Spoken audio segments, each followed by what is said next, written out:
Juízes 10, a partir do versículo 1, diz assim: E depois de Abimeleque se levantou para livrar Israel, Tola, filho de Puá, filho de Dodô, homem de Issacar, e habitava em Sami, na montanha de Efraim. E julgou Israel 23 anos, e morreu e foi sepultado em Sami. E depois dele se levantou Jair, gileadita, e julgou Israel 22 anos. E tinha este 30 filhos que cavalgavam sobre 30 jumentos. E tinham 30 cidades. E aqui chamaram Ravote Jair, até o dia de hoje, as quais estão na terra de Gileade. E morreu Jair e foi sepultado em Camon. Meus irmãos, até aqui por enquanto, depois a gente lê o restante do texto.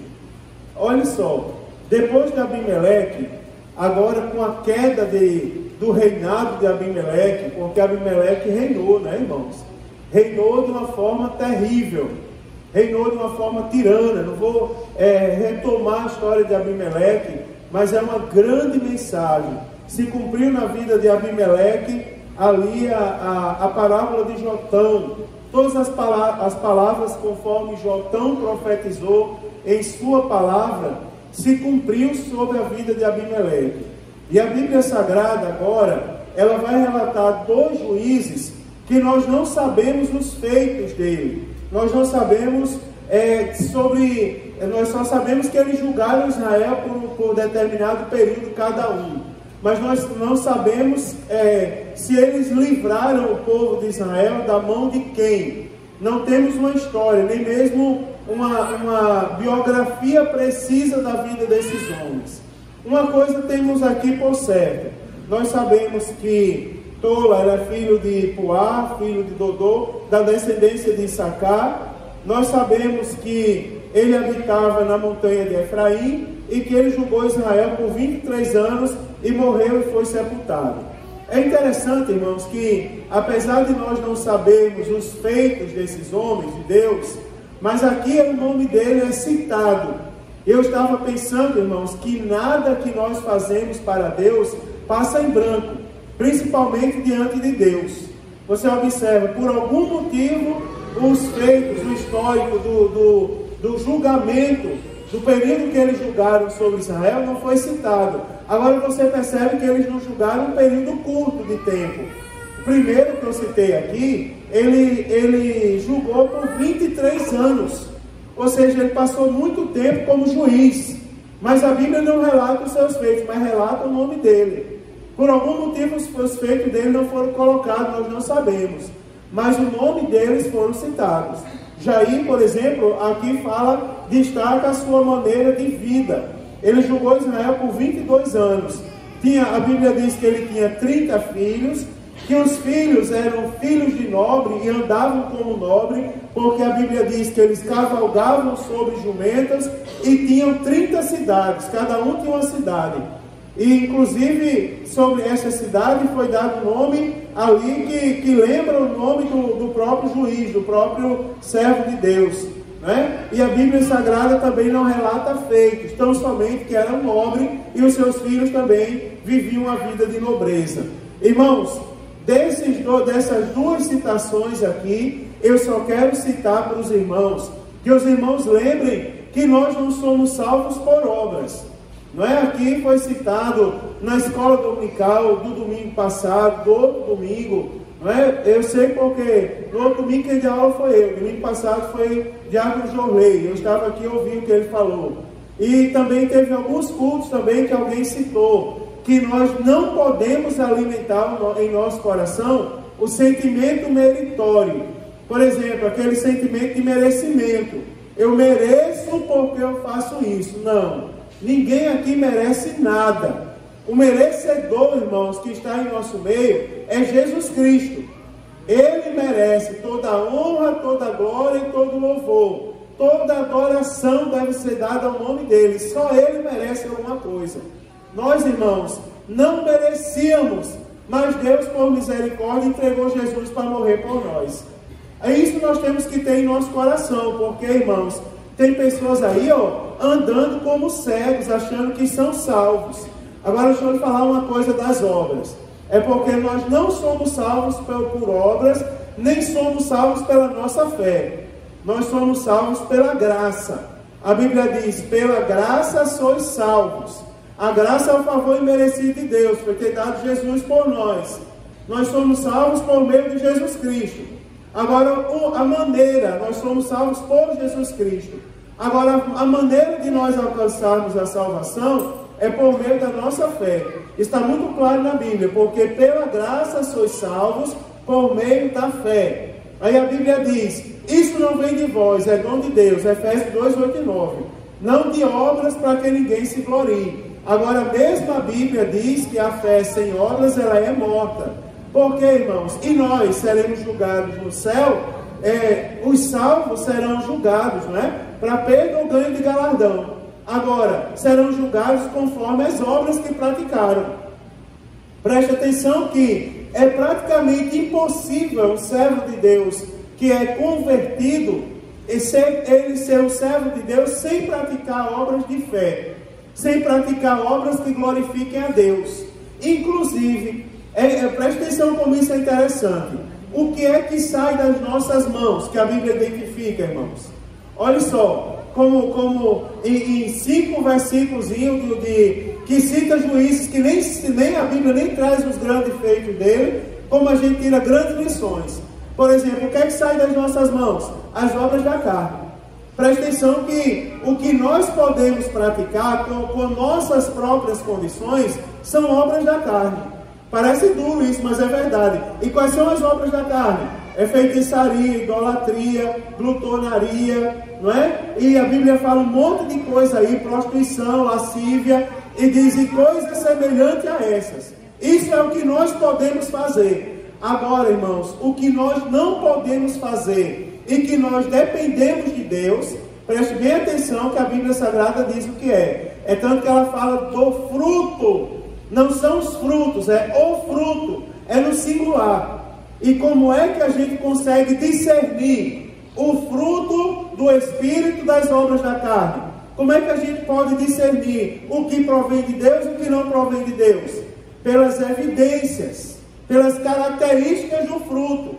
Se não tiver as evidências do Espírito Santo, então não provém de Deus.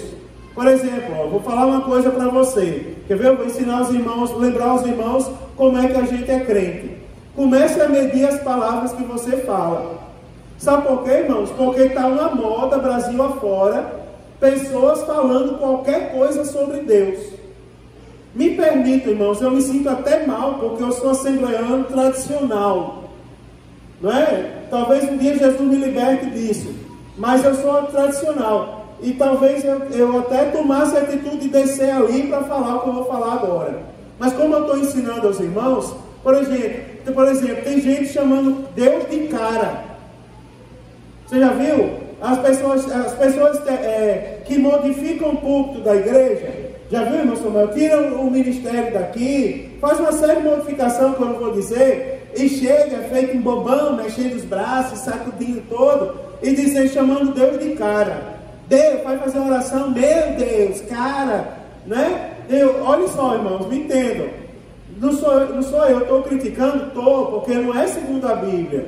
Porque diz assim, Deus, eu estava num lugar essa semana que me chamaram para pregar num lugar e eu fui, representando inclusive a diretoria da nossa igreja, e alguém começou a orar e disse assim, Deus, meu cara, bicho, não sei o que. Aí eu peguei e abri os olhos e disse, meu Deus. E eu olhei e ainda tinha gente chorando. Só se for pela blasfêmia que foi proferida ali. Comece a medir as palavras, porque a gente conhece a única maneira de discernir se é uma obra da carne ou se é o fruto do Espírito é pelas evidências. Aí a Bíblia diz, porque o fruto do Espírito é amor, alegria, paz, não é? Longanimidade, benignidade, fé, mansidão e temperança. Não diz? São as evidências, são as características do fruto. Se o fruto, irmãos, nos levarem a essas coisas que provêm do Espírito, então ele é de Deus. Então eu estou dizendo isso para dizer para os irmãos o seguinte, Nada do que a gente faz fica sem ser notado diante de Deus. Os irmãos, não se preocupem, porque a corrupção dos dias atuais está sendo tudo anotado diante de Deus. Sabia disso? Todo ato de corrupção é anotado diante de Deus. Toda má atitude, tudo que se faz às escondidas, às vezes a gente não vê, mas Deus vê. Irmãos, e está sendo anotado. Agora Deus também vê o que a gente faz por Ele. Sabia disso? Nós não somos salvos por obras, mas nós devemos praticar obras de quem é salvo. E quais são as obras de quem é salvo? Às vezes elas nem são citadas. Por exemplo, eu não calculo, nunca calculei as pessoas que aceitaram Jesus nos cultos que eu preguei até hoje. Tem pessoas aí calculando. Eu não tem os 1000 gols dos jogadores de futebol, né, que eles calculam. Já fiz 300 gols, já fiz não sei o quê. Tem gente calculando decisão como se fosse aquilo. Né? Tudo bem que calcule, mas calcule para si próprio. Né, irmãos? Porque isso não vai edificar a vida de ninguém. Ou seja, eu não vou ser salvo pela quantidade de pessoas que aceitam Jesus quando eu prego. Afinal, irmãos, às vezes, tem muita gente desconcertada pregando a palavra de Deus. Sabia disso? Tem muita gente desconcertada tendo oportunidade na igreja. Eu não digo na nossa, eu estou falando no sentido geral. Esses cantores gospel aí, com todo respeito, os pregadores famosos aí, é cada coisa que acontece que os irmãos não fazem ideia. Então, irmãos, esses juízes aqui, eles nos dão uma lição porque os seus feitos nem são citados, mas o nome deles está registrado.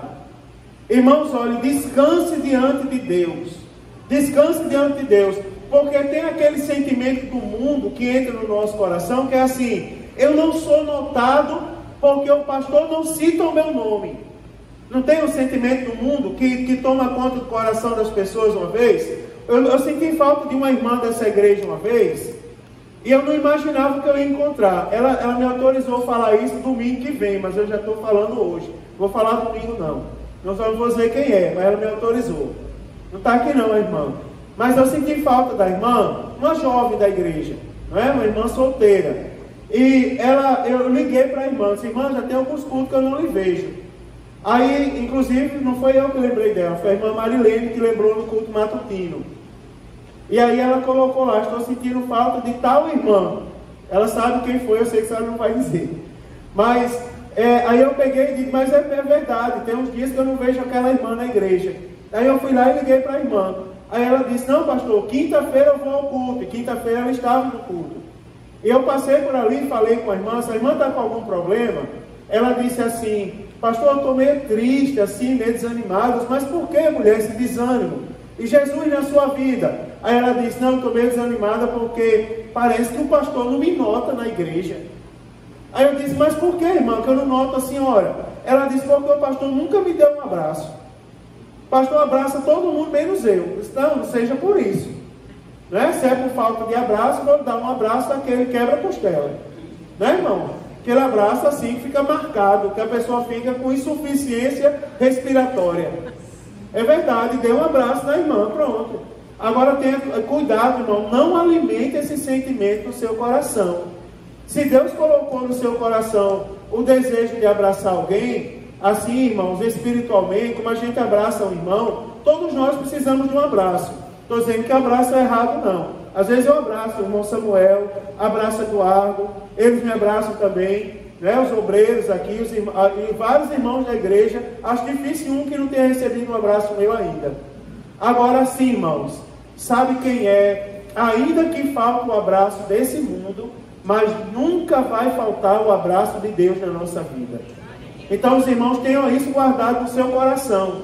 Nunca vai faltar o abraço de Deus na sua vida. Nunca vai faltar. Não é? Nunca vai faltar. Então guarde isso aí no seu coração, porque isso é uma verdade.